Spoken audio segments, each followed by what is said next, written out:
Okay.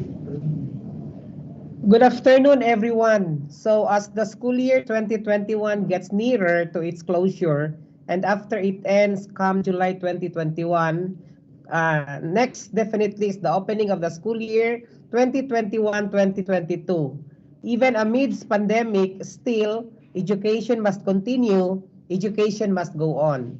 In our end, one thing for sure, this would entail lot of preparations to include dissemination of essential information involving benefits of learners in any forms and in any ways. Ladies and gentlemen, welcome to the early updating of education information of the incoming 4P's transitioning child beneficiaries. Welcome to this very valuable activity where sufficient information dealing with the predicaments experienced by the SWD along with the ongoing implementation of 4Ps and recommended solutions will be put into discussion. Beforehand, allow me to greet our highly respected people from our top management, to our Schools Division Superintendent, Dr. Maharani M. Jacinto Seso 6, our Assistant Schools Division Superintendents, Dr. Romeo M. Daligdig and Dr. Raymond M. Salvador, our Chief SGOD, Dr. Ernesto F. Tardo, and Chief CID, Dr. Juliet A. Magallanes. Equal amount of our afternoon greetings to our resource speaker from Pantawid Regional Systems Coordinator, Mr. Ian Steves Shocks. All our public schools district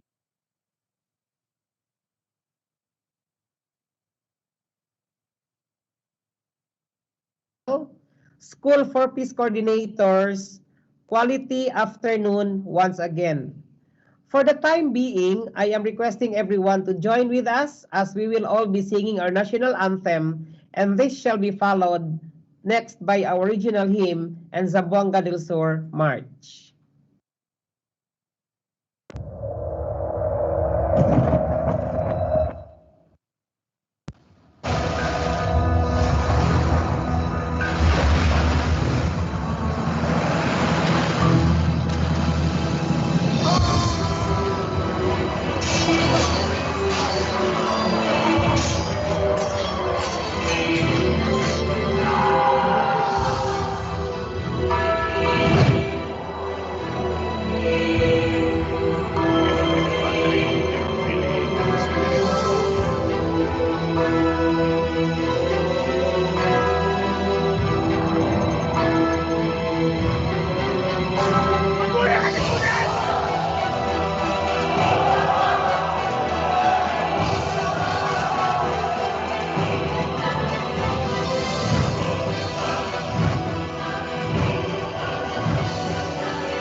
Mga kababayan, ang pambansang awit ng Pilipinas.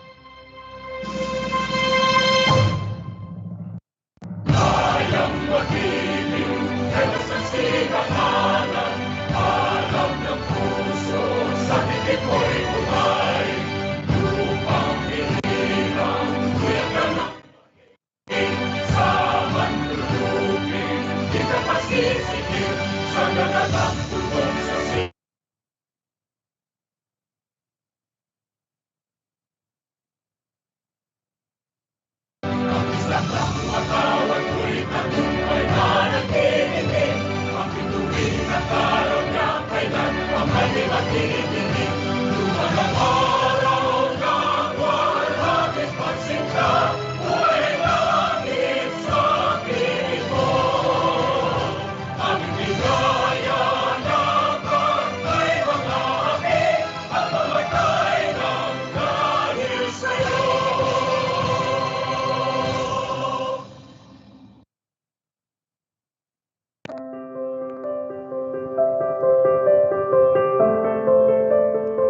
Our Heavenly Father, the fount of all goodness and grace, the cause of wisdom, the source of intelligence, we welcome you, O Lord, to this auspicious gathering of your beloved, who continuously give you thanks for every opportunity to learn something new and become fruitful to the works of your creation.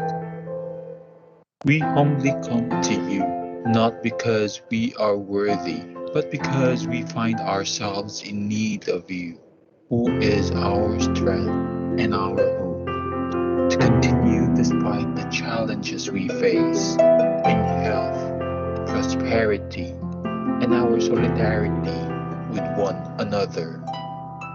We pray that today's gathering, made possible by the grace of advancements in technology and social media, becomes successful in its endeavor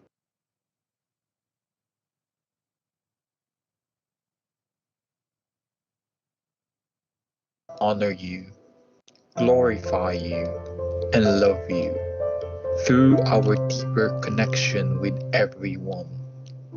May we find bliss in today's session and become more productive children and co creators of the earth. This we ask and pray through Christ our Lord. Amen.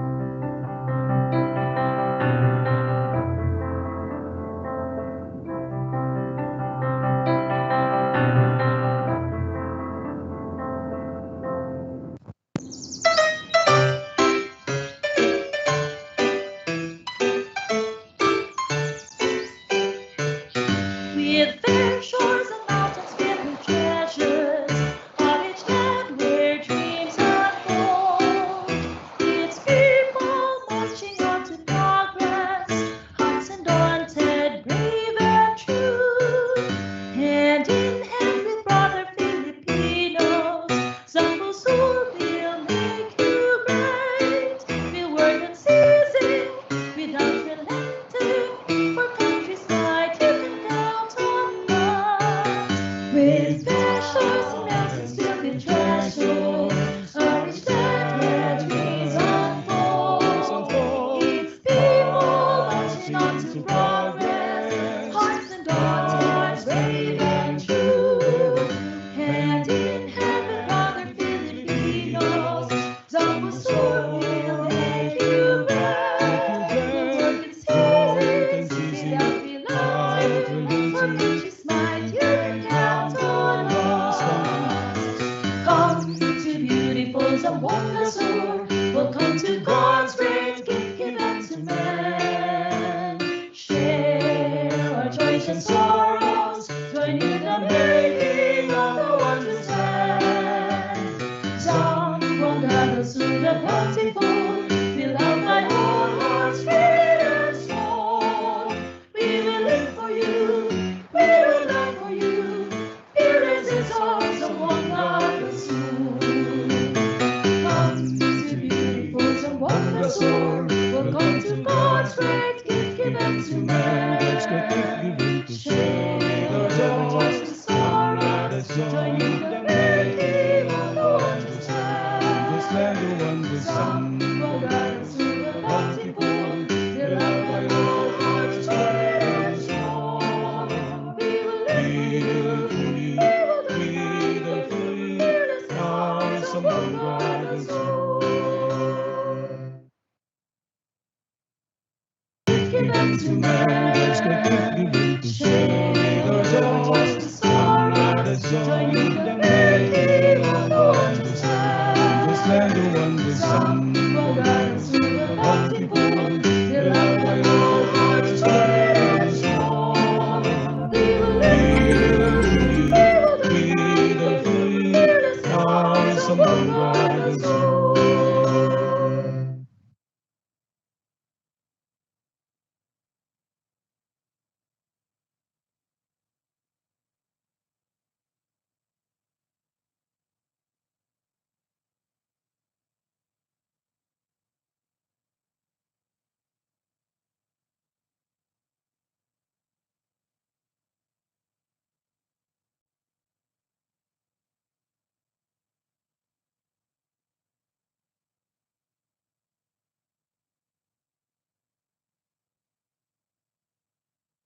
Okay, so thank you so much for joining with us. So luckily, the weather is on our side today.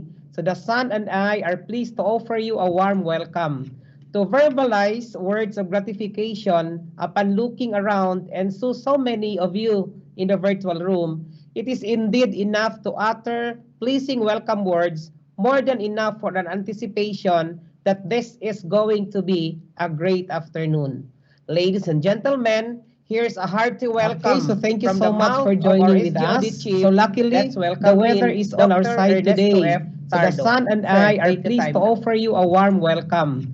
To verbalize words of gratification upon looking around and so many of you in the virtual room, it is indeed enough to utter pleasing welcome words, more than enough for an anticipation that this is going to be a great afternoon.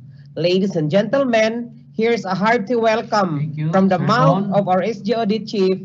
Let's welcome I in would like Dr. to Ernesto F. acknowledge the Tardo. presence Sir, of take the our time now. Schools Division Superintendent, Dr. Maharani M. Jacinto, our two Assistant Schools Division Superintendent, Dr. Mio Daligdig and Dr. Raymond Salvador, our Chief in Curriculum and Implementation Division, Dr. Juliet Magallanes, our Public School District Supervisors, Sir Ton. Principal in charge of the districts, I would school like heads, to both acknowledge elementary the and presence of secondary, our Schools all Division Superintendent, participants for this Dr. Maharani virtual Jacinto, orientation, our two Go- Assistant Schools good Division afternoon. Superintendent, Dr. Mio Daligdig and Dr. Raymond Salvador, our Chief in Curriculum and Implementation Division, Dr. Juliet Magallanes, our Public School District Supervisors, Principal in charge of the districts, school heads, both elementary and secondary, all participants for this virtual orientation. Good afternoon.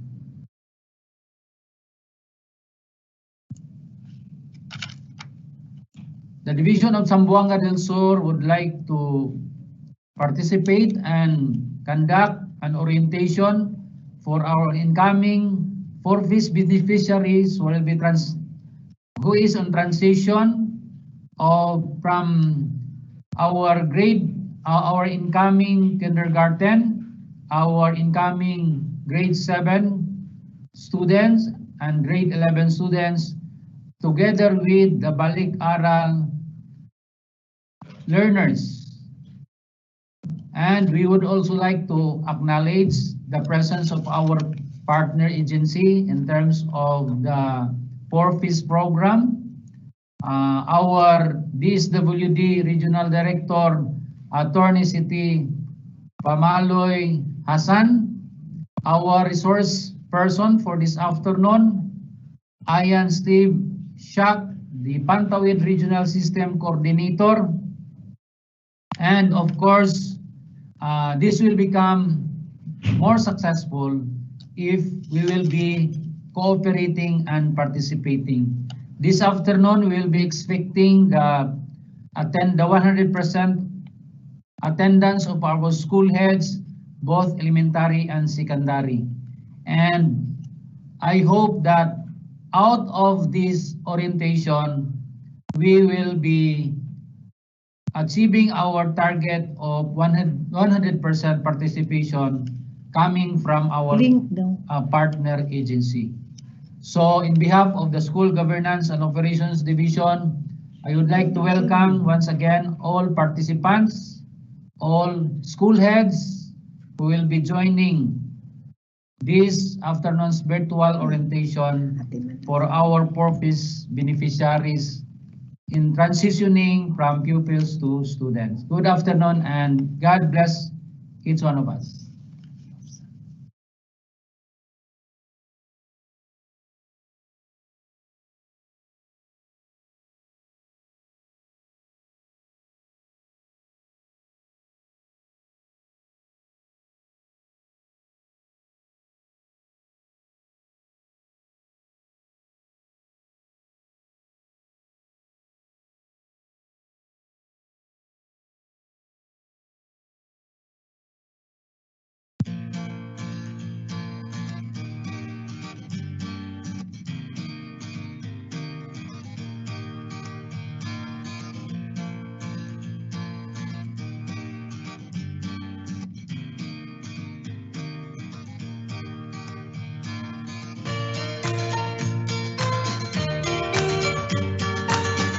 Poverty remains a critical national issue.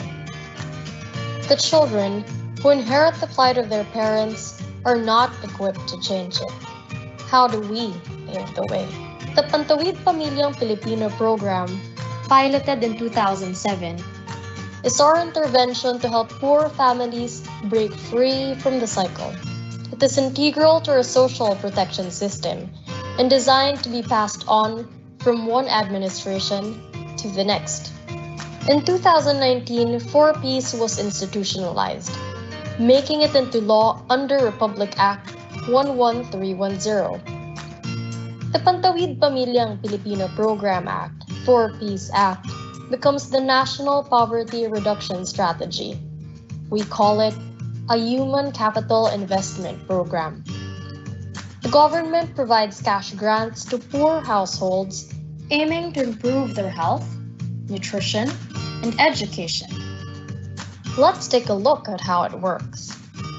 To make sure that the help goes only to those who need it most, 4P's employs a standardized targeting system, which automatically considers farmers, fisherfolk, the homeless, indigenous peoples, and those in geographically isolated and otherwise disadvantaged areas. To be eligible for the cash grants, those in the poor and near poor households must be 0 to 18 years old, pregnant at the time of registration, and willing to comply with the conditions. How much does each household receive?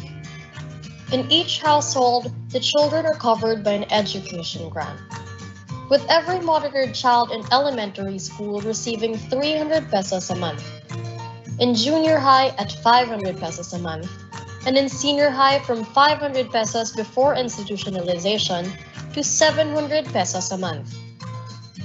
A health grant from 500 pesos before institutionalization to 750 pesos a month. Additional benefits are provided to the beneficiaries as mandated by other laws.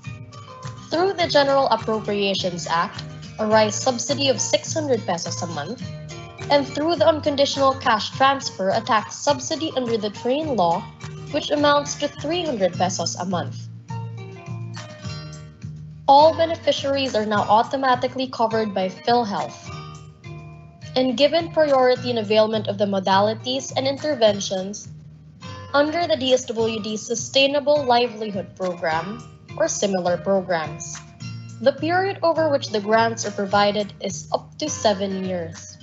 During this period, the 4P's Act employs a case management approach, with the city or municipal links working directly with the families to better their well-being. Only when a household is registered, active, and compliant to the program's conditions are its members entitled to the grants. What are these conditions? They concern the children from before they're born to their 18th year. Children 3 to 18 must be enrolled in school, maintaining a class attendance of at least 85% every month. Children up to 5 years old must receive vaccination and health checkups regularly. Children up to 14 must be dewormed twice a year, and at least one responsible person from each household must attend family development sessions. A household that fails to comply with the conditions will be warned. Non-compliance following multiple warnings will result in termination of the grants and removal from the program. How do the household beneficiaries access the grants? To provide them with direct and secure access to the cash, the DSWD works with accredited government depository banks or contracts the services of rural banks, thrift banks, cooperative banks, and institutions engaged in money remittances duly accredited by Bangko Sentral ng Pilipinas. To make sure that the grants continue to positively impact the health, nutrition, and education of the beneficiaries, how should the 4P's Act be implemented? The Philippine Institute for Development Studies evaluates every 3 years the veracity of the beneficiary list and tracks the effectiveness of the program. In addition, the implementation of 4P's is kept in check by 3 major systems: the Beneficiary Update System, validates, reports, and records the status of every member of the household beneficiaries. It monitors and adjusts the amounts of cash grants that each household is to receive. The compliance verification system checks the household beneficiaries' compliance with the program's conditions. And the grievance redress system records and resolves grievances effectively and efficiently. The national and regional advisory councils recommend measures and policies and secure the necessary funding to ensure that the commitments of 4Ps are delivered responsibly. The NAC includes representatives from multiple national and regional agencies. Representatives from accredited non-government organizations involved with social welfare service programs are also included. And lastly, the 4Ps Oversight Committee sets the framework in reviewing the implementation of the Act, identifying inherent weaknesses in the law, and recommending remedial legislation or executive measures. While the DSWD is taking the lead, 4Ps is a national government program. Its success calls for a whole-of-government approach, with all of us responsible for every step. Whatever the intervention, the outcome we are working to achieve remains the same. The well-being of poor families improved, and the rights of the vulnerable promoted and protected. A brighter future for family, community, and country, from the social worker in the field to the decision makers in the national administration and to the household beneficiaries. We are in charge. Together, let us keep building this bridge.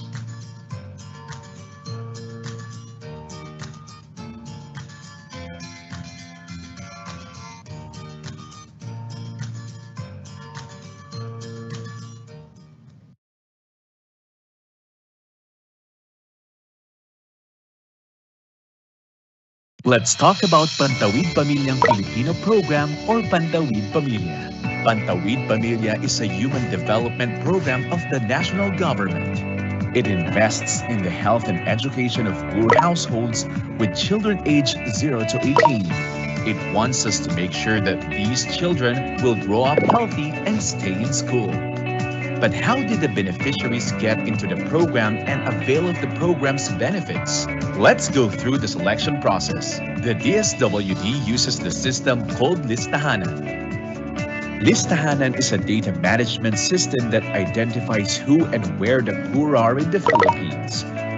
In the 2009 National Household Assessment, Listahanan assessed 10 million households, 5.2 million of which were identified poor based on a set of criteria. Pantawid Pamilya specifically looked for households with children aged 0 to 14 or a pregnant member of the household at the time of the assessment.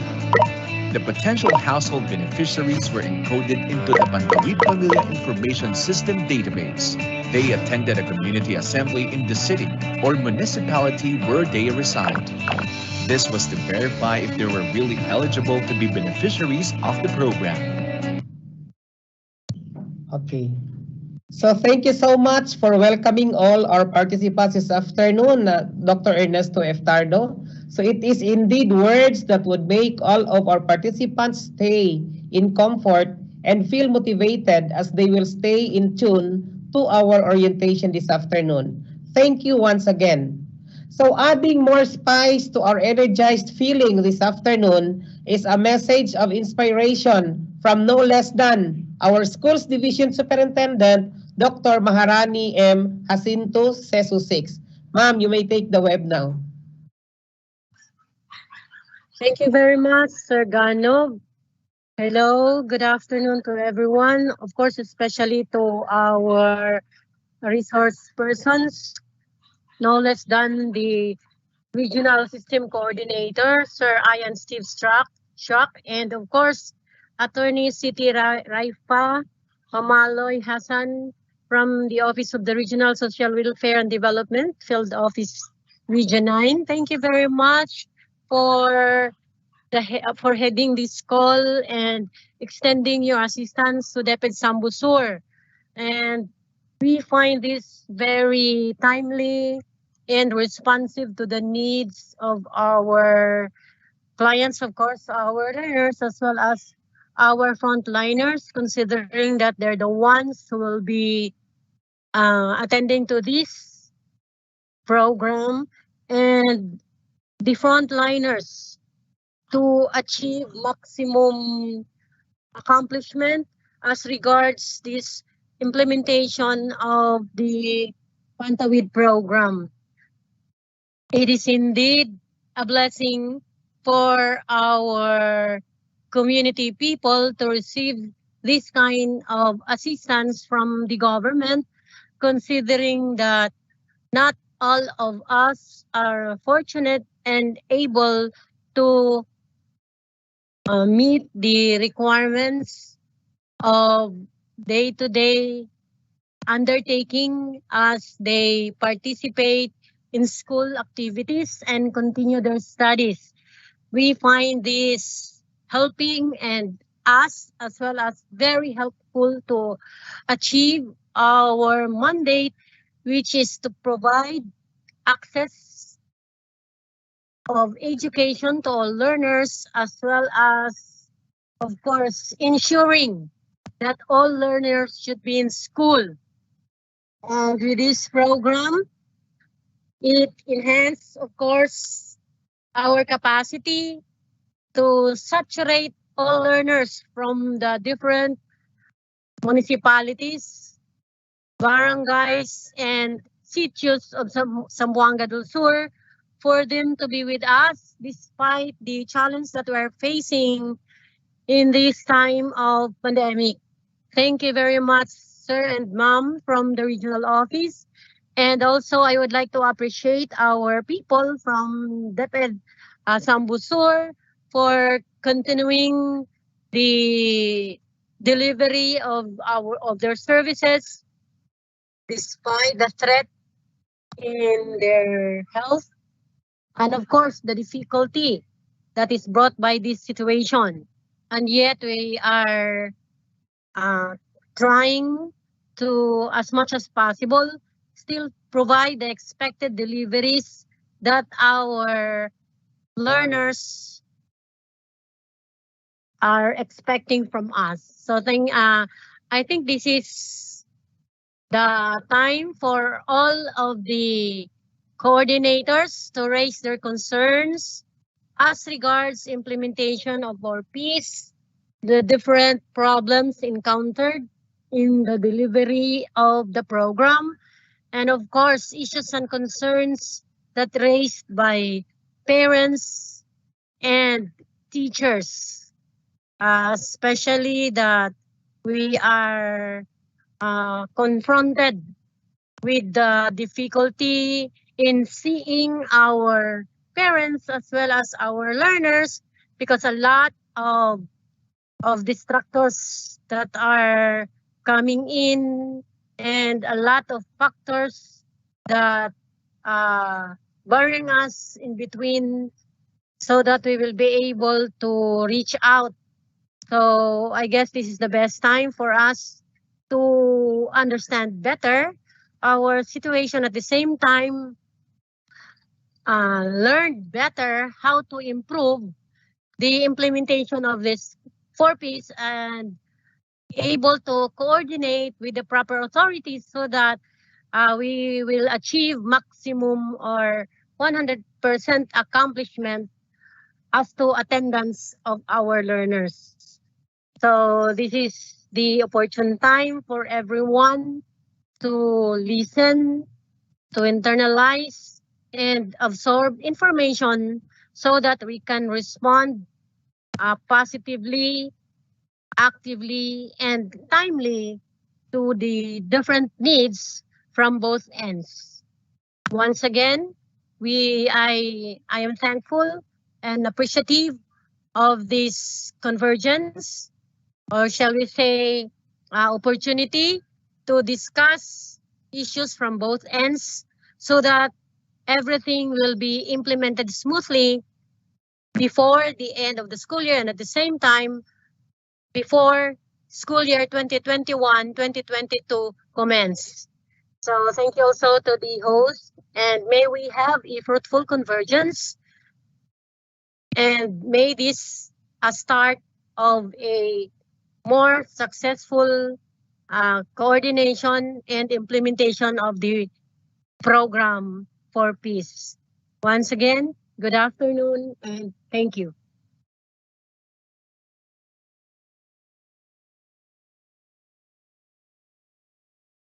Sir Gano, you may have the web now. Okay, so thank you so much, Ma'am, for the time spent with us this afternoon. So your message helps us to understand and find the necessary motivation to carry forward in life. So listening to your message motivates us, and furthermore, it also persuades us to keep forward and continue to stay under the performance of our task. Thank you once again. So finally, ladies and gents, we now proceed to the highlight of our coming together virtually this afternoon. As we step into it, I am reminding everyone to keep your camera and microphone off so that you may not disturb the presentation of our speaker. If along the way you may have some issues or concerns or any clarifications, feel free to write it in our chat box. And if you are joining us via YouTube channel, just write your concerns on the comment section. We will reserve time to address all your queries. Thank you. Momentarily, I will now turn over the web to our resource speaker, the Pantawid Regional Systems Coordinator, Mr. Ian Steves Shucks. Welcome, sir.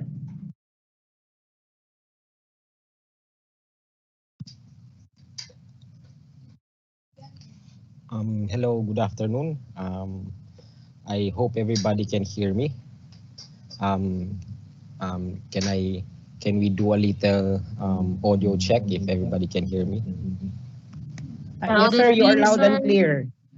Thank you very much. Now, I am Ian Steve Shook. I am the system coordinator of the program. What I do is I oversee the 3 core system that in our introductory video had shown you. There are 3 core system of the program. I am the one who oversee the operation of those 3. Now, two of those systems, the compliance verification and the beneficiary update system, is 2 of the things that we will be touch on this meeting. But before I proceed with my presentation, I'd like to express my delight of having been invited to this meeting. When I was called by our regional director, Director City Hassan, that I was invited to this meeting, I was very pleased. No? To my mind, I was hoping that I hope that other provinces across the Zamboanga Peninsula would follow Zamboanga Sur's lead on inviting us to a meeting such as what we have right now.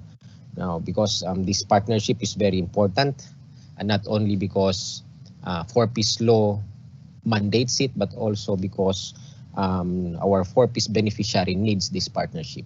So again, I'd like to thank Dr. Marahani Jacinto, the district superintendents, principal in charge of the district, school heads, and 4P's coordinators who are with us today. A pleasant good afternoon to each and everybody. Now, I prepared a presentation.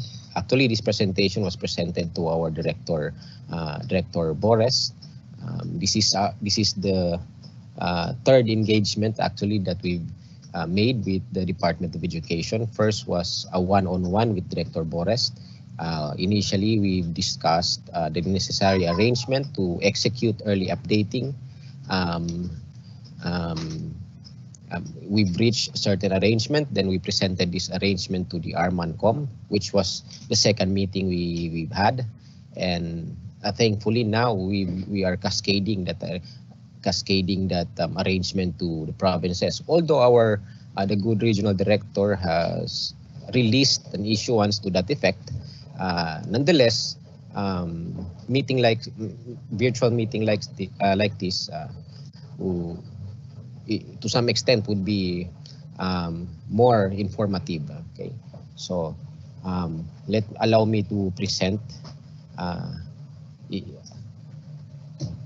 for a while. I'd like to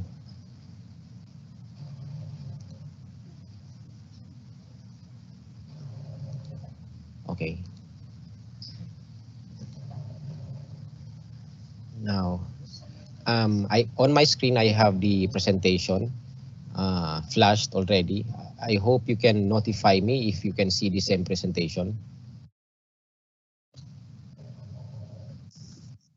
Can Yeah. everybody? Okay. Um, um, I hope everybody bears with me. Our connectivity in Zamboanga City is quite poor. If my discussion is way ahead of what is being presented, please notify me so I can slow down a bit. So, okay, I will start now. So I'm here to orient everybody of the early updating of education information of the transitioning child beneficiaries.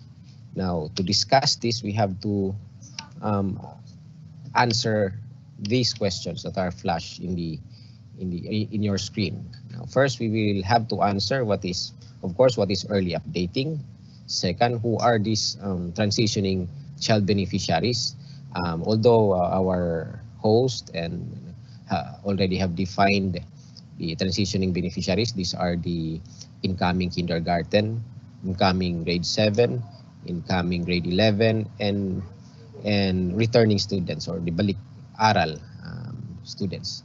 So I will also show you what are the challenges and what arrangements that we have so far made to overcome the challenges that we have identified. Now, on my screen, I am about to present to you what is early updating. So, early updating has much to do with the database of the program. No? The program employs a very... Sir, interruption for a moment. Okay. Sir, most of the participants are requesting, if possible, you can on your camera so that they can see your face while doing the presentation. Is it okay? I'd like that, sir, but unfortunately, I don't have a camera device on me right now. Right now I'm at home, and the equipments I have here is very limited. One of the things that I don't have right now is a camera. I'm sorry. Gusto ko sana makita niyo ako. We understand.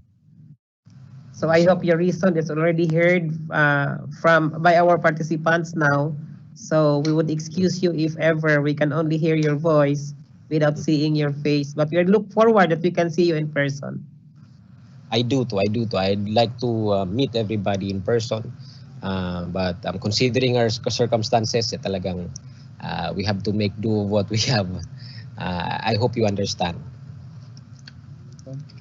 So you may now proceed, sir. Okay. So as I said, the conditional cash grants that each child beneficiary receive is dependent not only on their compliance to the program. It also involves having their education information accurate and up to date. Otherwise, there will be negative implication to the educational grants that they will receive. Now, our database have our information system. We have an online information system, just like all the other agencies. Our information system have many routines, one of which is the compliance verification and the beneficiary data update system. For beneficiary update system, this is the system that updates and corrects the information of our children. Now, it has a certain automation. Once the child gets gets into school, the information system automates the increment of grade level. Suppose the child is kindergarten right now, next year the system will automatically increment his or her grade level to grade 1, to grade 2, to grade 3, and onwards. Suppose the child would not transfer to another school. However, in the case of this, in our case right now, the children are transitioning from one level to another, say from grade 6 to grade 7, from grade 10 to grade 11. For these cases, a manual updating is required because more often than not, this transition requires new name of school.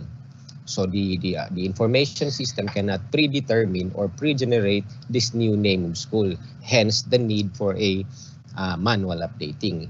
Now,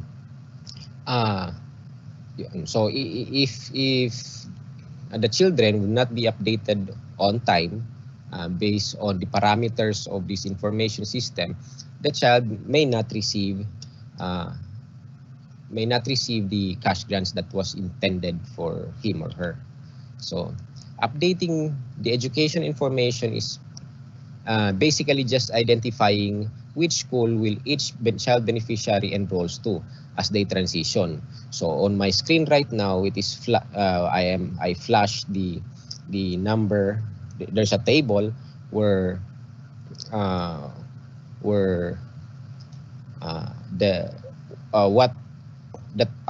the target of this activity is targeting. Early updatings target numbers to about 138,796 students across Zamboanga Peninsula. Now, for Zamboanga del Sur, we have 41,325. I hope everybody can see the presentation right now. For incoming kindergarten, we have 1,694. For incoming grade 7, we have 13,907 students. For incoming grade 11, 14,707, and the returning students is around 10,066 students. These children are we have identified these children by name and by address. Now, my team have already forwarded the master list to each of the provincial heads of DepEd, including our regional director, Boris. Now, so we have around 41,000 students that we need to date. Now, this activity is significant because the amount of conditional cash grants of our transitioning child beneficiary is significantly higher compared to those who are not. So on your screen, I've flashed the increase that this transitioning child beneficiary would receive if we execute early updating successfully. So our incoming kinders from 0, they will receive now 300 pesos a month. Our incoming grade 7, from 300 they were receiving in the elementary grades, they will be increased to 500 pesos. They will receive a 200 pesos increase. For our incoming grade 11, from 500, they will have a 200 pesos increase, which will become 700 in a month. Our returning student and those that we have identified to be going to school, who have been newly identified by the program, we could monitor from 0, and it would depend to which grade they will be promoted to. So, can everybody see the slides where we have the table? Yes, sir. So, going forward, Pantawid children beneficiaries whose education information will not be updated accordingly will miss one period. By one period, we mean 2 months of educational cash grants, which will range from 600 pesos to 1,004. Now, this range is very big for our poor beneficiaries. We don't want them to miss this conditional cash grants, no? Especially during the time of pandemic. This grant is very this would really help their families. Now, while retro payment can be processed for this case, may retro payment naman po tayo, the affected children will have to wait for at least another 4 months to receive the conditional cash grants for that particular period. So, say for example, for the first 2 months of the beneficiary, he missed those cash grants for those 2 months. The beneficiary would need to wait for another 4 to 6 months, give or take, for him to receive the cash grants. We will process that, and retro payment takes a little time to be successful. Now, next, early updating of education is identifying new school. Ito po yung proseso which we've discussed with everybody earlier. So next, once the DSWD have identified kung saan mag-aaral ang mga bata, then the school head or the school principal will issue certificate of enrollment which shall be used as evidentiary documents to merit the execution of data updating. So yun po ang kailangan namin parang kailangan namin na may evidence that the child truly enrolled for the next school year. So that document is the certificate of enrollment. Now, all updates should be approved on August 24. So ito po yung parang deadline ng system. Kailangan ma-approve ni Regional Director City Hassan ang update sa August 24. But may mga activities before this deadline that has to be undertaken, like itong encoding. So in-encode natin ho sila before we've staggered the encoding. Say on the first week, may mga encoding po tayo. Second week hanggang sa maabot yung August 24 deadline. We have to keep encoding as the enrollment certificate comes. We will keep encoding and encoding until the time na maipon lahat itong mga na-encode namin, and then paaprubahan po natin sa Regional Director. Now next, but the timeline of early updating will start on June 23. So ganon, giving both of our departments ample of time to complete the necessary field work. So ganon po, magsisimula siya on June 23. Ibig sabihin, from June 24 onwards, 4P's beneficiaries or our social workers would come to the school already and start the validation and collaboration with the Department of Education. So here's the predicament that we presented to Director Bores. No? On one hand, starting June 24 onwards, Pantawid beneficiaries would need to have in their possession the school enrollment certificate to merit data updating, which will guarantee the completeness of their cash grants. Now, that's one. And on the other hand, however, school heads may not issue said certificate because there is no actual enrollment that took place. So, ganun po, this predicament is rooted on the change of timelines that the COVID pandemic has caused us. No, we've been doing early enrollment since we started the Pantawid Pamilya program, in partnership, of course, with the Department of Education. But back then, before the COVID pandemic happened, everything was smooth and done well because the Pantawid information system was designed in such a way that it would sync to the timeline of enrollment. Yon, so dinesign siya kung kailan mag-start, doon din kung mag-start ang enrollment, doon din siya mag-start. Kung kailan mag-end, doon din siya mag-end.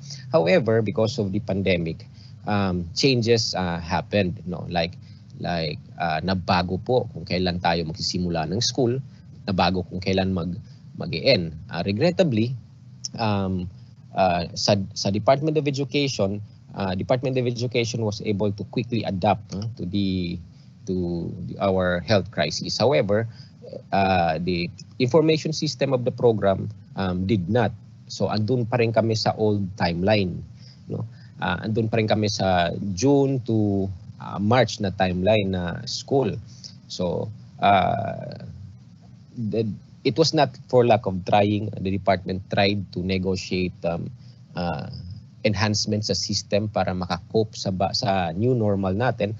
However, itong mga system enhancement and system modification, making it happen was more difficult than we expected, and it did not come cheap. So medyo mahirap siya gawin, mahirap siya execute, medyo may kamahalan din siya. Kaya hindi po siya na-adjust according to the new normal. So yun po. So hindi na po siya in sync ang schedules ng enrollment natin to the system of the program.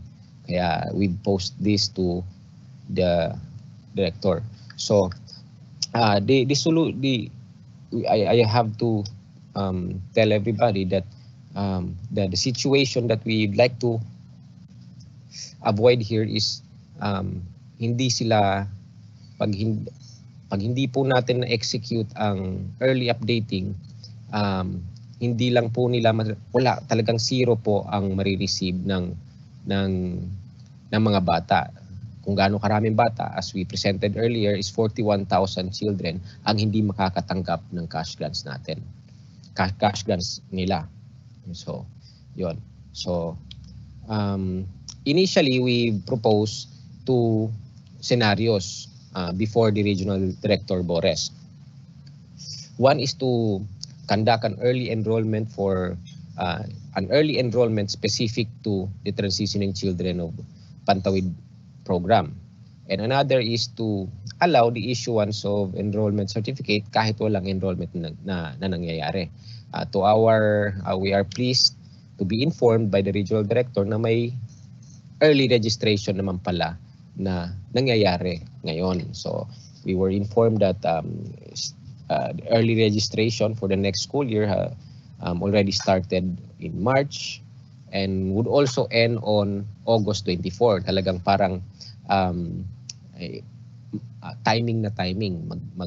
Mag-approve kami on August 24. Doon din magtatapos ang registration on August 24. So talagang we were very pleased to be informed na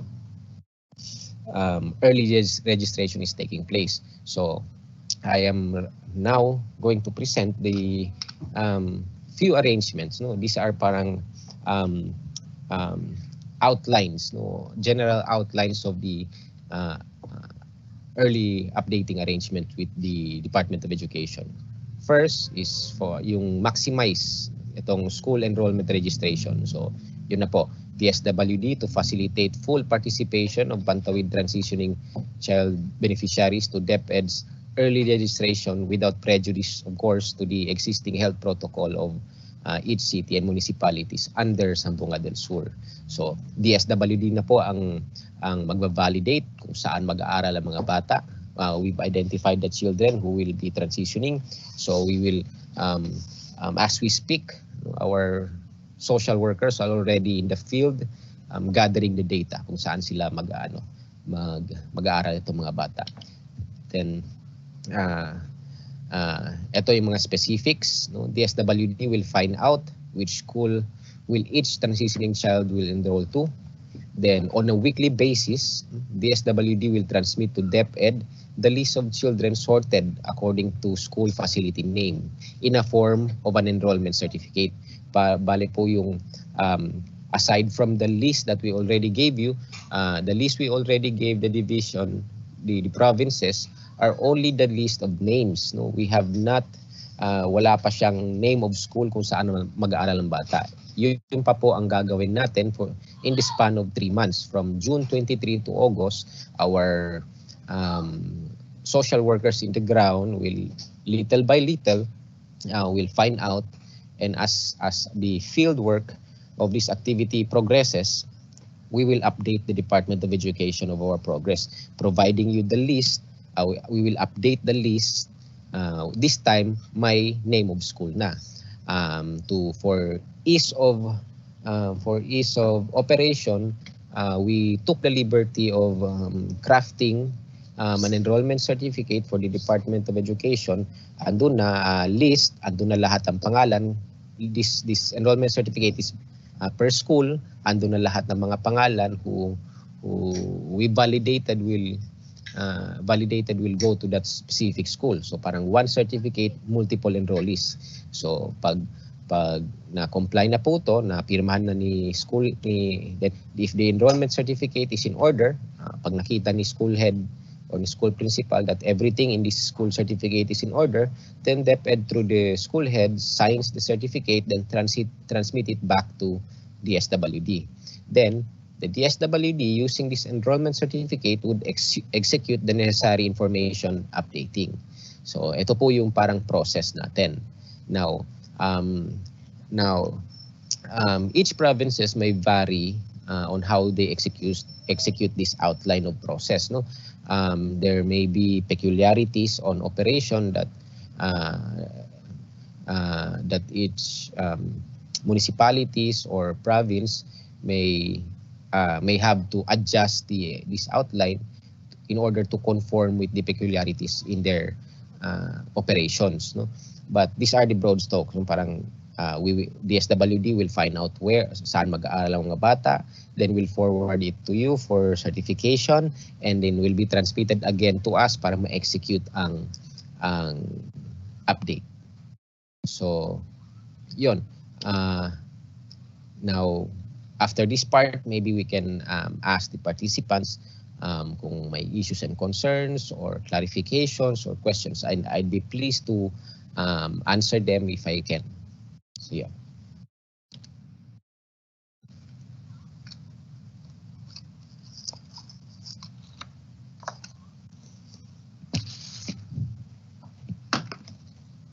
So I'm giving back the web to our host.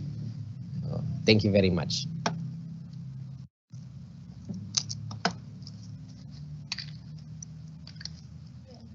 Okay. Thank you, sir. No, as of the moment, we don't have any questions written in our chat box or in the comment sections of our YouTube channel. So, but nevertheless, we would like to encourage all our participants to raise your questions or any clarifications that you would want our speaker to address. This is now high time for all of you to raise that question so that you can implement this particular program in your respective schools smoothly. So as of the moment, we have no questions in the chat box, but we are expecting that some of our participants will write your clarifications now.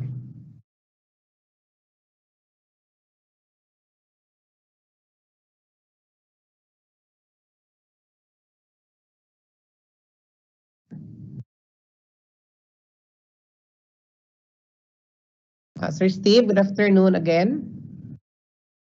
Good afternoon. Was that the ending of your presentation? Yes. Do you still have other presentations to show? And that's it.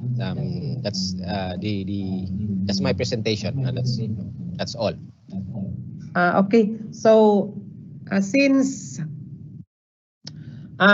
that would end the presentation that you have for all the participants this afternoon, and since as of the moment we don't have any questions written in our chat box via YouTube and in our MS Teams, so I guess it is very clear, no, on the part of our participants. That is why they don't have any questions as of now. So since your presentation is already done, so I think it is high time for us now to listen a message from no less than our Assistant Schools Division Superintendent who's been gracing our convergence this afternoon. Ladies and gentlemen, let's all hear a message from our Assistant Schools Division Superintendent, Dr. Raymond M. Salvador. Sir.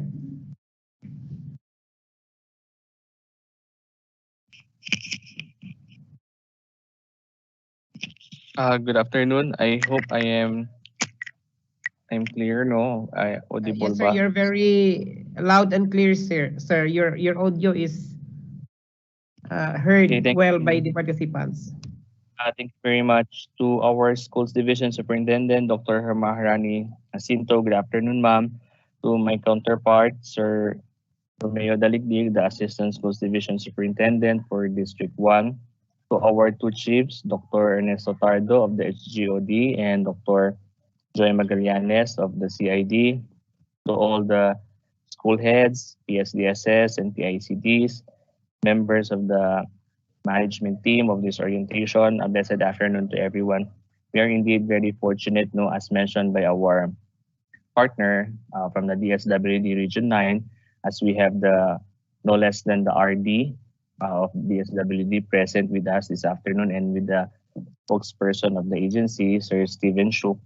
We are very, as he mentioned a while ago, that this indeed is a very good start, a strong partnership between DepEd and the SWD despite of the pandemic that we are experiencing.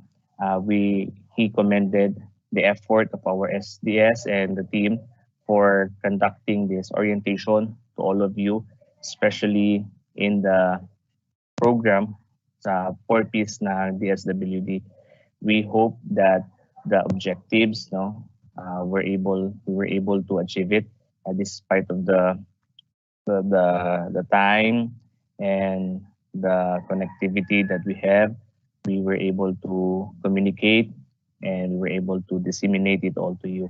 We're also very fortunate and privileged that the SGOD really find time, no, to gather everyone so we can really give you the right input, especially now that there is a change in the school calendar, a shift from the traditional June opening of classes to July, and this year we had our opening of classes in October. There is a lot of adjustments, especially in our school forms, and indeed, no, the SGOD is in the forefront of ensuring that all these are in place. So my congratulations in advance to the school's governance operation division headed by their chief, Sir Pardo. And to those who are present in this virtual platform, I hope before we will end, you can also give your feedback and comment with regards to the implementation of 4Ps in our respective districts, because this is now the opportunity for all of us to get a better and clearer understanding and picture as to how really 4Ps should work, no? Especially based on my personal experience, no? Especially those parents, yung sa attendance ng mga bata. Kailangan di bang attendance, pinapacheck yan regularly. Iba, pinapacheck na lang kung kailangan na magre-report doon sa kanilang coordinator ng 4Ps. So I hope we will get this orientation as a platform for us to air and to give feedbacks to our in charge of the DSWD so they can also improve their services, particularly in this 4Ps program.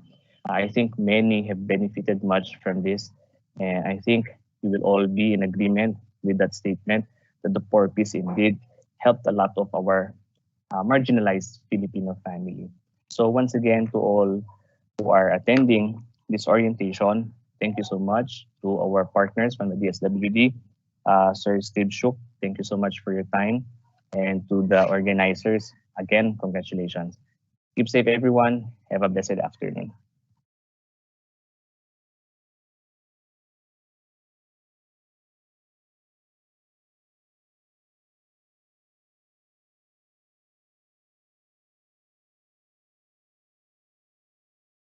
Wala. Alright. Hey, am I still?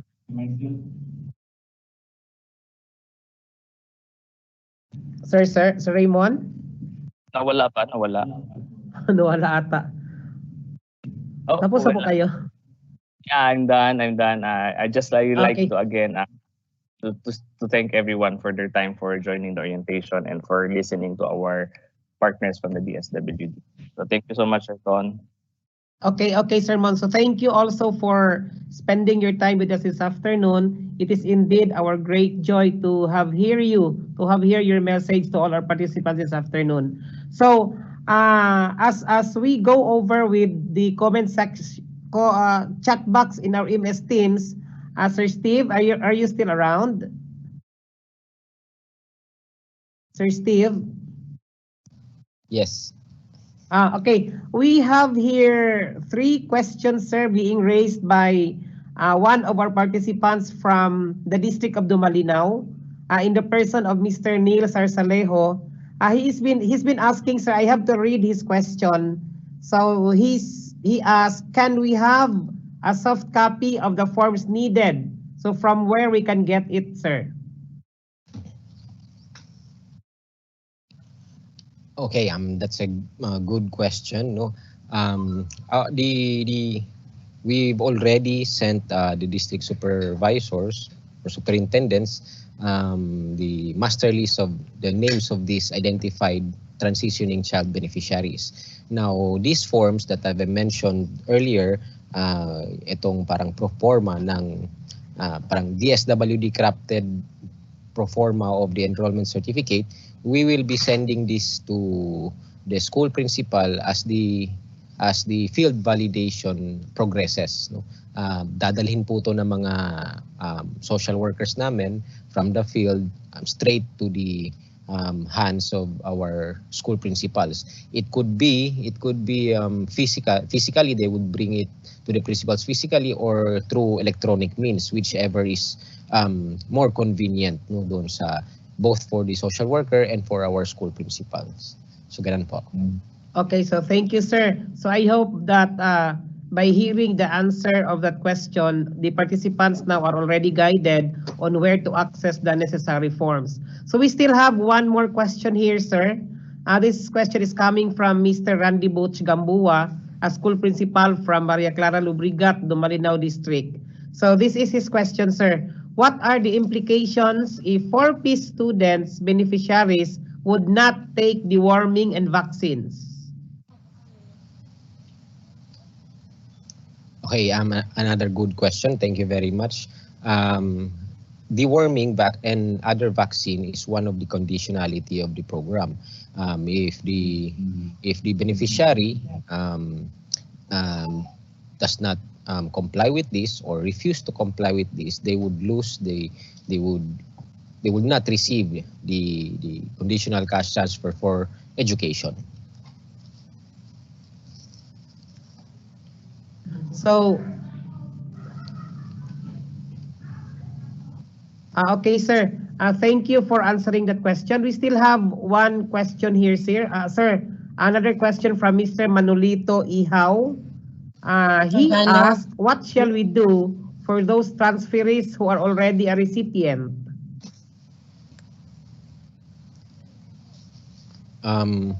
Transferees can the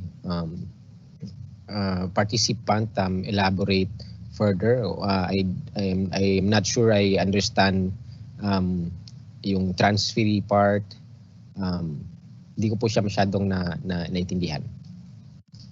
Okay, so we are. I am expecting that the one who asked this question is still on the web now. We are calling Mr. Manolito Ihaw to please specify the word transferees so that it could be understood better by our resource speaker, and in return he can give his answer based on the question that you are asking to him.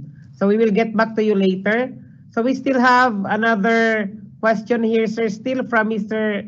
Neil Sarsalejo from Dumalinao. In continuation with his first question, he is asking now if where can he get the soft copy of the forms needed, so from where we can get it. Okay. Our field workers, sir, will bring the necessary forms straight to the school principals. So it could be they will bring it physically or through electronic means. So we are expecting that forms from us would start coming in next week. So next week, within this week. Okay, sir. After June 24, a week after June 24. Okay, so thank you so much for answering that query, sir. So we have here still, sir, a question from Mr. Roland Romarati. I guess this is one of the principals from the District of Gipos. Now, he's been asking a clarification if DSWD will provide template and certificate of enrollment, or we design certificate by school. It could be either way, sir. No, the certificate that we've designed is just for just to make the operation easier. No, but if the school principal have a ready certificate for the list that we've sent, then tatanggapin po namin yan. Wala pong problema. Okay, so thank you again, sir, for that clarification. So as of now, sir, we don't have any queries or clarifications anymore written in our. We would like to ask if ever there might be questions that will be raised from the field after this orientation. Would it be all right that if the participants, I should say, will just ask the questions through our focal person, and our focal person will raise that question to you anytime? Yes, sir. I'd be glad to listen to all the questions. In fact, I would encourage everybody to raise their issues and concerns. As our good speaker already said, it would help the department improve our service, no? And not only our service to the beneficiary, it would also help us, both of our department, improve this partnership. Okay. Hello. So Organo. thank you. Excuse me. Thank you once again.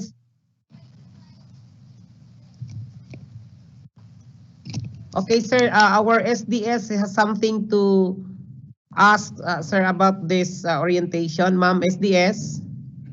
Thank you, Mr. Gano. Sir Shuk, this has been a I don't know if it's still existing at present, but as far as I know about the 4P's, there are requirements. A part of it includes the payment for some obligations such as BSP or GSP, and I would like to know if this is still a part of this program for the learners to pay being a member of the 4P's.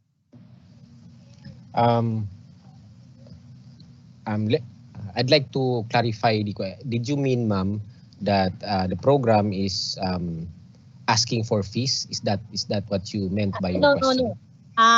No, it's not.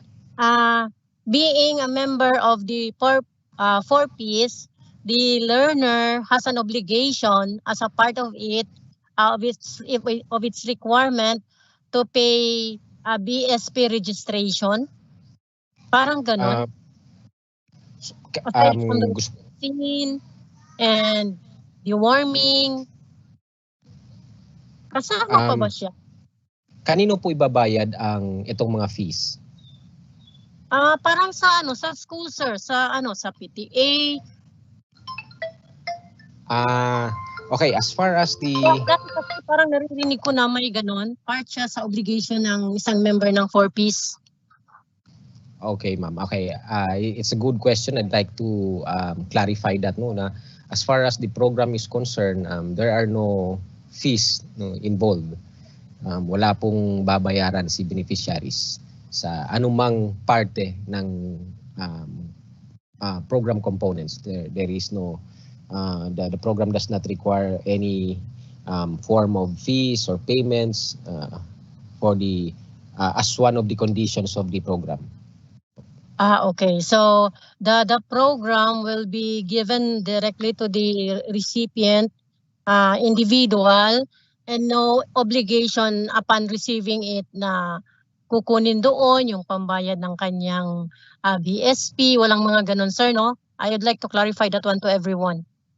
Yes, yes, ma'am. No, the grant, the educational grant that each of our beneficiary receive is intended for the educational needs of the children.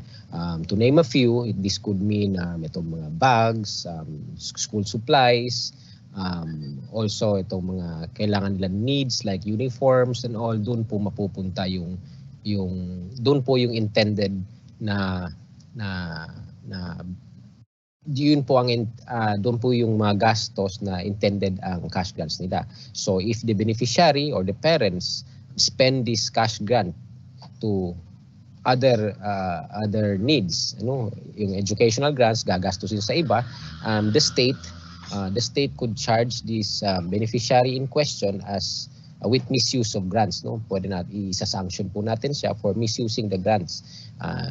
By misuse of grants, we mean na ginamit niya sa iba outside of what was intended doon sa grant. Okay. So, is there a way, sir, for us to monitor how the grants being utilized by the parents? Because it's usually the parents, especially if it's coming from the elementary. Yes, ma'am, there is a way. One of the system of the program is itong grievance redress system. The system is very vibrant, no. We are receiving this is the system where complaints are being taken in and resolved, no. A good number of complaints with regards to misuse of guns are coming into the office on a weekly basis. Marami pong nagko-complain. That is the department's way of how to know na ang mga grants na may misuse. Kino-complain po yan ng pwedeng teacher, magko-complain na pag nakikita niya yung bata na walang notebook, walang ballpen, or hindi maayos yung uniform, the school principals or anybody in the community for that matter can come to the office and complain. Our grievance redress system has many channels that they to reach us. Pwede pong through social media. We have a Google form sa web na pwede nilang hanapin. They just look for Pantawid Pamilya grievance o tanggapan ng reklamo. They can administer a grievance form through Google form. Then this will come to us and we will immediately validate and investigate the complaint. So, yun po. Thank you very much, sir. So it's loud and clear as to how these assistance be utilized by our clients, by learners and parents, and you are also given the way how to address in the event there are or there will be misuse of the funds. So what we are is we are to do, or what is expected of us, especially the frontliners, the school heads, as managers, the teachers as well, is to ensure the attendance. It's the attendance and monitor how it was utilized, because this plays a vital role for our learners to encourage to be in school, especially if provided by school materials. That's the one thing that our learners needs most, especially of course the recipients are those below, which not fortunate enough to buy anything anytime. So I think this is clear now to all of us that the only thing that you would be needing is to ensure the attendance of the 4P's members. And of course, to monitor that those learners are provided with their needs, of course, from the assistance given to them by our government. Malinaw po sa atin lahat yan, mga coordinators. And alam na po natin kung ano ang gagawin in the event may magkakaproblema tayo. So hindi tayo pwedeng pirma lang ng pirma dahil okay lang, dahil nandiyan naman yung bata. Wala namang nangyayari sa performance kasi walang gamit. So tingnan din natin yan. Kasi yan yung process. At saka with those materials provided to him or to her, was she able to comply with and improve his or her performance in the class? So ganon tayo, and sustain his presence in school. Thank you very much, sir, for that clarification.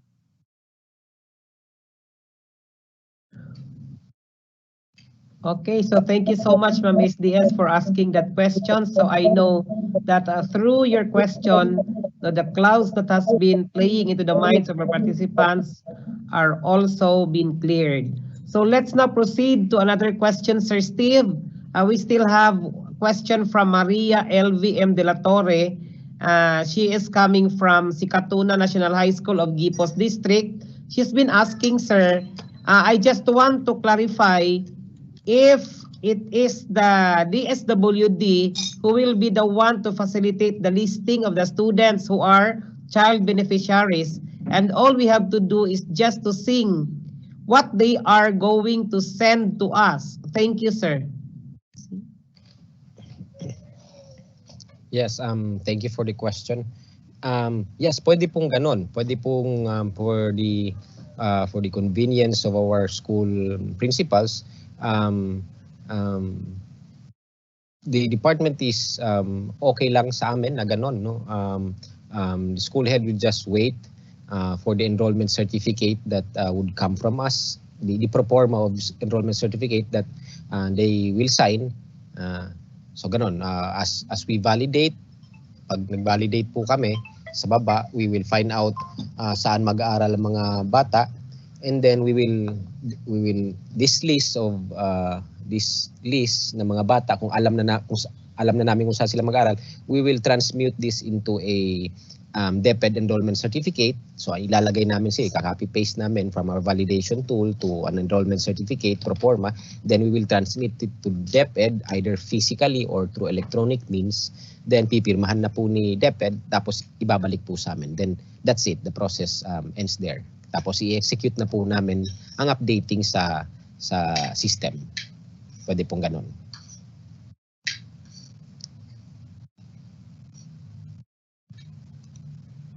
Okay, so thank you again, sir. No, so we still have another query here, sir. This participant is asking, do we have to wait for the list from the DSWD before the students will be updated? Magandang tanong po. You can wait po. You can also submit ahead of time, no? Pwede pong ganon. Pwedeng kung handa na po kayo, you have a list of the 4P's beneficiaries na alam nyo na kung saan mag-aaral. You can just we will send our people to your school. Magkakilala naman po yung municipal link natin at saka yung mga 4P's coordinator sa bawat munisipyo. Then they can start reaching each other kung which is more convenient, no? Yung DepEd ba, may ready list na sila. Then pwede na pong ibigay yun sa city municipal link namin, yung naihanda ng DepEd o ng school principal. Then mag-execute na po kami ng kaagad ng update. So it could be either way, us giving you the list or DepEd giving us the certificate ahead of time. So pwede pong ganon.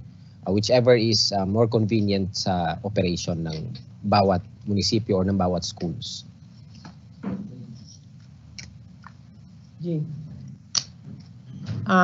still have another query here, sir, written. So does the 85% attendance only means the cases of returned modules, even if modules are unanswered?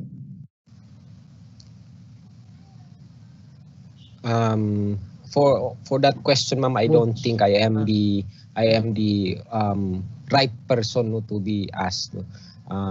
Siguro our DepEd management, kasi when last I spoke with Director Bores, wala naman from our part, wala naman kaming require na yung basta ang sa amin, we leave it to the hands of our partners in the Department of Education to determine what warrants 85% attendance. If that includes also quality of module submitted, it's up to the DepEd management. Okay, sir. I hope that it is already clear now on the part of the participant. So we still have. I think this might be last question for. Yes, ma'am. This is with regards to that question as to the performance of the learner. Yes, ma'am. Okay, let's understand that this assistance is to provide the need of the learner to be in school. To be in school, ensuring that those learners should be in school and able to participate in the facilitation of lessons in the school. So meaning the performance now will be the responsibility of our nurse. It is our responsibility, and we do also understand that always and most of the time our services extended. So with this assistance, we are hoping that we will be able to provide the right condition, the conducive teaching learning situation. Program ito so yung quality nasa kamay natin kasi ang binibigay nito is masiguro na itong mga bata ay magkaroon ng kagamitan. Pero yung mag-facilitate ng lesson at saka pag-reach out sa magulang at sa bata ay nasa DepEd na yan. Thank you very much. And I would like also to add to this issue the question on the transfer of learner. Yes, ma'am. Because there is this two situation that this transfer may occur. One is transfer to another school after the school year ends. It might be that she is grade 1 in this certain school and transfer to another school the next opening of school year as a grade 2 learner in another school. That's one example of a transfer. The other transfer is transfer within the school year. The learner is a grade 3 learner mid of the year. The parents decided to migrate and transfer to another maybe municipality or province. So there are two kinds of transfers. So that's the question a while ago, I think, and how it will be addressed since this learner is a 4P's recipient. Is it part of the reporting to the DSWD that this certain learner transferred to another school within the year, or at the end of the year per record that will show as regards her movement? So I think this is the question of that certain principal a while ago to Mr. Shuk. Thank you. We hope this be addressed. Okay, I'd like to answer the question, ma'am. No, that's a very good question. Thanks for making it clear. Now for the transfers, for both situation of transfer that was enumerated earlier, yes, that kind of transfer also requires a data updating. Kasi that kind of transfer is not included in the list that we've transmitted to the Department of Education. Kasi these are unforeseen incidents that the system cannot generate automatically. So again po, papasok dun siya sa manual updating. However, hindi po namin ma-identify itong mga ganitong situation.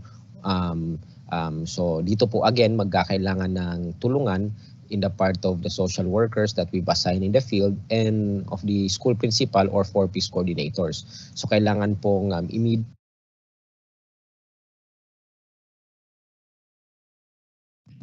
ma-inform din po yung or the school heads to instruct the parent of the child to coordinate with the parents na kailangan ma-update ang bata. Kasi pag ganun din po, pag hindi na-update, this would mean that there will be a delay sa cash grants ng household na yon. So, salamat po sa tanong. I hope there be more questions. No?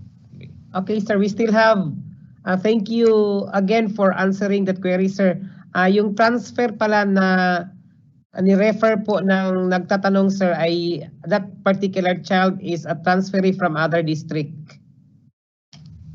Still po, it would require data updating kasi we will need to know kasi po na I know you can remember that once in every 2 months meron po tayong compliance verification forms na pinapadala sa mga schools, no. Ito po yung forms, kung naalala niyo na sinishadean natin kung sino ang hindi nag-comply for that specific month. So pag nag-transfer po siya at hindi natin na-update, the compliance verification form of the child in question will still be going to the same school and not to the new school. So therefore, hindi niya po matatanggap so pag dumating po doon sa old school yung compliance verification forms, naturalmente si school heads mamarkahan niya na po doon na not enrolled in this school. In effect, hindi po matatanggap ng bata ang cash grants niya kahit na nag-comply siya ng educational condition doon sa bagong school niya. So matatalo po ulit si beneficiaries natin. So kailangan po i-update natin. Okay, so thank you so much for that very clear explanation, sir, about this particular question. So we have to move forward, knowing this query from Mr. Randy Butch Gambua of the Malinaw District. He is asking if Gulayan still part of the 4P's program. So if yes, can the school request that the Gulayan program be conducted in school? Okay, Gulayan program po is one of the strategy or one of the parang initiative of the program that we can do to alleviate the economic status of our beneficiaries. No, this is not, however, one of the condition of the program. It's an initiative, and to the question whether or not pwede siyang dalhin sa school, yes, no, pwede po siyang dalhin sa school. However, we must reiterate that this is not part of the conditions of the program. Parang initiative lang siya. So that being an initiative can be implemented on whichever levels and in whichever forms. No? So pwede po siyang sa bahay, sa backyard garden, pwede din po sa school if the school sees it necessary or desirable na to be implemented din sa schools. Okay, sir. So another question here, sir. He is asking how do we report complaints of missed grants? Okay. Narinig, or klaro misuse po, of grants, sir. Misuse of grants. Okay. So, narinig pa rin ba ako? Okay pa rin yung audio yes, ko? Yes, sir. You are still heard. Okay. That's a very good question. No? There is a system, as we've said earlier, there's a system in the program that is called the grievance redress system. This is where all the complaints are taken in and are resolved by the DSWD. Now, you can, if anyone or if our school heads or even the community for that matter have complaints relative to our beneficiaries or even with the implementation of the program, they can go through this system, itong grievance redress system.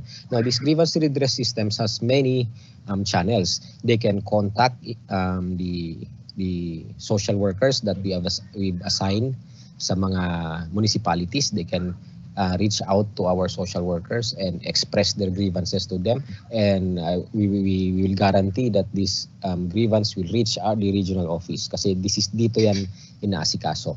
Then if not, kung hindi po pwede sa mga municipal links natin, meron po tayong another layer, may mga provincial level po tayo na grievance redress officers, pwede din po doon, or we have a grievance hotline. Pwede po, meron po tayong hotline kung saan pwede nilang i-text We also take in complaints through 888. Pwede po doon. Pwede rin po, mayroong mga social media po tayo. Pwede nyo pong hanapin sa Facebook, sa Instagram, even on Twitter. Hanapin lang po nila yung Pantawid Pamilya Tanggapan ng Reklamo. We also have in Google Forms. May mga Google Forms tayo all over the net na they can sign. Forms po, ito dito nila linalagay. May nakahanda po tayong forms which is also compatible sa mga mobile, sa mga smartphones natin. All they have to do is to administer the form and doon po nila sasabihin. Nakakategorize po yun na maayos yung forms natin. Tapos just click submit and then darating po sa amin ito and we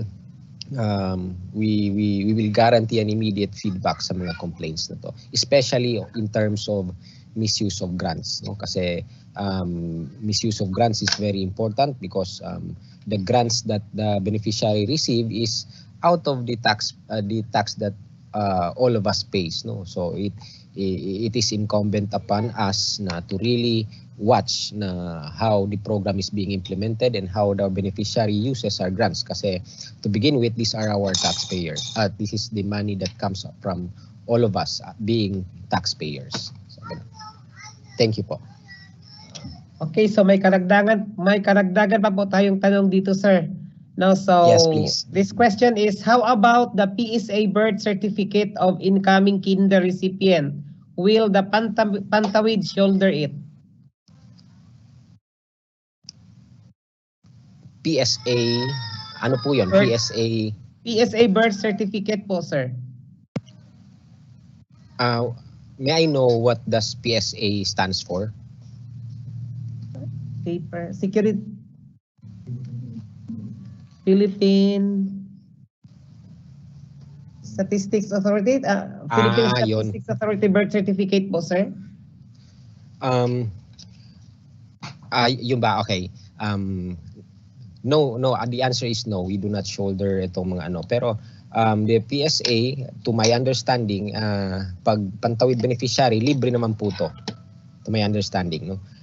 But allow me to reach out to the focal person of this process to really determine. Pero to my understanding, as what we spoke before with the Regional Advisory Council, na itong mga documental needs of the beneficiaries are all shouldered by the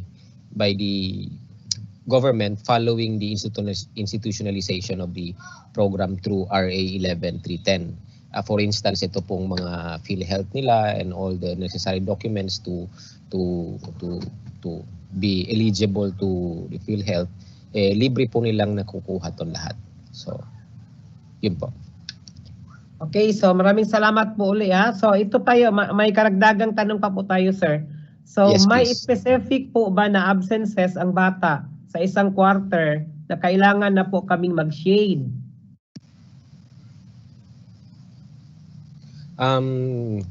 Ganito po, all the program requires is an 85% attendance rate. So, yun po, as long as the child reaches that, kailangan po hindi sila ma-shadean doon. So, pag shading should only happen when the child does not reach that condition. Okay po, sir. So, okay lang po ba, sir? May tanong pa po tayo dito. Yes, please. I'm glad to hear all questions. Okay, so ask ko lang po, how significant is CVF2? Is this an official list of beneficiaries? Yes, in principle, yes. Yan po yung official list of beneficiaries enrolled in a specific school facility. Okay so, po, sir. We still have other question here, sir, from Ma'am Georgieline Malinaw. Ang pamangkin ko po ay from Sibugay, then transferred in Zamboanga del Sur. Can he still claim his cash grant after updating his record? Magandang tanong, no? Yes, the answer is yes. Pero for pag ganito pong inter-province ba ang transfer? Yes sir, yes sir. Okay, pag inter-province po yung transfer, this kind of transition requires two major updates. One is yung transfer of residence. Unang-unang gagawin niya is transfer of residence, then mag-execute na po siya ng update of new schools. So first niya papalitan niya yung address niya from one province to another para then mag-update na po siya ng bagong school. Now this process usually entails longer process kasi matagal to, then sa NPMO po to ina-approve as of the moment, pero magkakaroon na kami ng decentralization para bumilis yung process. Anyway, so ganun po. This would take say 4 months bago siya mag-take effect, yung update niya bago mag-take effect. It would take about 4 months, 2 periods doon. Nonetheless, magkakaroon po siya ng delay sa grants, pero the department, the law ensures na hindi po magkakaroon ng utang ang programa sa beneficiaries. Kung na-delay man po yung mga hindi niya natanggap because of the updating process, ma-aggregate po yun, maiipon at ibibigay sa kanya as soon as the update takes effect. Okay po sir. So we still have other question here sir. If 4P's beneficiaries can't get module for 4 successive releases, will this beneficiary be dropped from the list of beneficiaries? Okay. Again po, the question has to do with decision.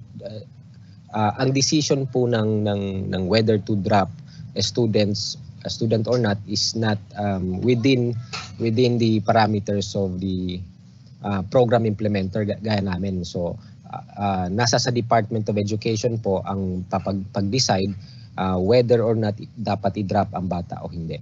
So kami po talagang attendance rate lang po kung nag-drop at yung reason bakit nag-drop, whether or not it would merit na i-drop natin, nasa kamay po ng Department of Education.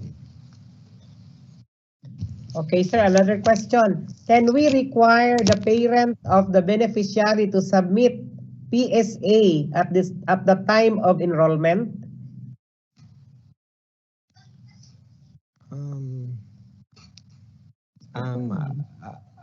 I don't know, ma'am, kung if I think it's a management din po sa DepEd kung whether or not this document is required or not. At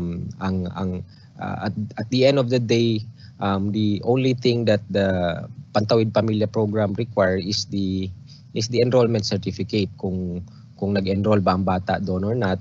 Yun lang po yung parang part namin, whether nag-enroll ang bata o wala at kung nag-comply ba siya sa 85% attendance rate. Yun lang po ang parang mandate ng Department of ng DSWD is to ensure that the children stays in school and bumalik sa school ang hindi nag-aaral as of the moment. Parang ganun lang po. Okay, so thank you sir.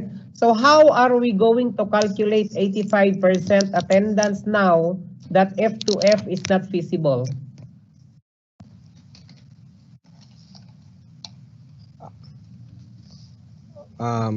Again, ito pong tanong ay nasa parang discretion or prerogative ng school heads, no? What warrants itong 85% attendance rate in lieu of a face-to-face meeting sa school. So ano po 'yon? Parang DepEd would be the one to determine kung walang face-to-face, okay, what can we put in place in lieu of a face-to-face system that would warrant 85% attendance rate. So parang ganun po. Parang si Department of Education po ang magsasabi kung ano ang katumbas ng 85% attendance rate kung walang face-to-face. Parang ganun po. Okay, so as of now, sir, wala na po tayong mga katanungan na naisulat sa chat box at saka sa comment section. So thank you so much for your patience in giving answers to all the queries, sir. It really shed light to the minds of our participants this afternoon. So it is I'm always happy to help, sir. okay. So thank you again, Sir Steve. No? So it is really indeed a very fruitful afternoon, no, ladies and gentlemen. Thank you, therefore, to our top management headed by our Schools Division Superintendent, Dr. Maharani M. Jacinto, CESU 6, and to the two Assistant Schools Division Superintendent, Dr. Romy Daligdig and Dr. Raymond El Salvador, and to our two chiefs, Dr. Cardo and Dr. Juliet Magallanes. Thanks also to the Region 9 DSWD Regional Director, Attorney City, what's this? Pamaloy, Attorney City Pamaloy Hassan, and special mention to Mr. Ian Steve Shuk, no, for the Pantawid Regional Systems Coordinator, our research speaker this afternoon. Congratulations to our division 4P's focal person, Mrs. Emilio Calago Bulaklak, and we also would like to express our gratitude to all our participants, our public schools district supervisors, our principals in charge of the districts, school heads, and to all the school 4P's coordinators. And of course, to our IT experts in the production team, no, for setting up our production room in order to make this orientation possible and to make it turned out very successful. So to all of you, Godspeed and looking forward for a more fruitful convergence like this. So before we will be parting our ways this afternoon, let's all close our orientation with words of prayer. I am requesting everyone to stay in silence as we will invoke God's word and for our Heavenly Father to stay with us. Our gracious and Heavenly Father, words are not enough to express our gratitude unto you for the faithfulness that you bestowed upon us, even if we are unfaithful unto you sometimes. Thank you, dear Father, for staying in our midst in the whole duration of our virtual orientation this afternoon. We recognize, dear Father, that it's because of the wisdom that you poured unto us, especially to our discussant, made us cross this convergence successfully. Thank you even for the indulgence of our participants who stayed in the virtual room and listened to the presentation from the beginning till the end. Bless us as we will be parting our ways now. May you will continue to be with us, to protect us, and guide us all the time. All these things we ask in prayer. Amen. So this is your host, Mr. Antonio Oganub, now signing off.